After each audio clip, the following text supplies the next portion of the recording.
Sveiki, esu Raminta Bogušienė, sveikatai palankaus maisto technologė. Šiandien gavau iš bendravardės Ramintos klausimą.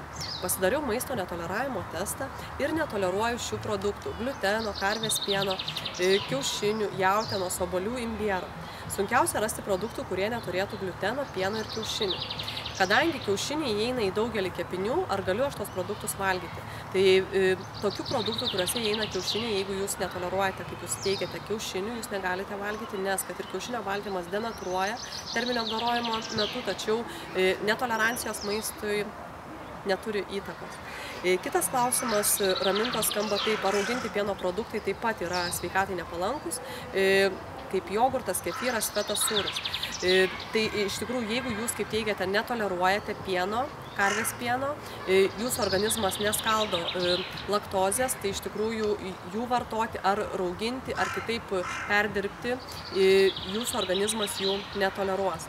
Ir jums geriausia vartoti produktus, kurie yra be laktozės. Tačiau reikėtų pabrėžti tokį dalyką, kad maisto netoleravimas ir alergija tai yra du skirtingi dalykai. Jeigu jūsų organizmas neskaldo tik tai laktozės, tai yra laktazės fermento jūsų organizmas negamina, tai jums yra tik tai maisto netoleravimas. Tačiau yra kitas dalykas, kai įsijungia imuninė sistema ir jūs esate alergiškas pieno produktams. Kaip pavyzdžiui, aš esu alergiška pieno produktams, tai man produktai be laktozės būtų visiškai netinkami, nes tie produktai turi savyje ir baltymų, o aš esu alergiška pieno baltymui.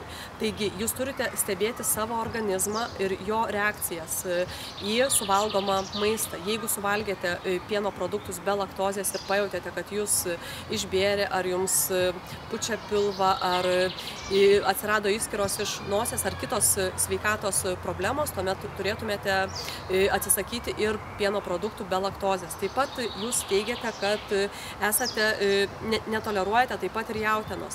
Tai atminkite, kad jautiena dažnai yra susijusi su tuo, kad mes Lietuvoje valgome karvieną. Iš prekybos centrų pirkta jautiena dažnai būna karviena ir karviena taip pat turi tokį patį netoleravimą, gali turėti kaip ir pieno produktams netoleruojama laktozė. Ir iš tikrųjų, jeigu ilgai nevartotumėte jautienos, pajustumėte, kad jinai turi pieno skonį. Tai iš tikrųjų būkite sveiki ir laimingi.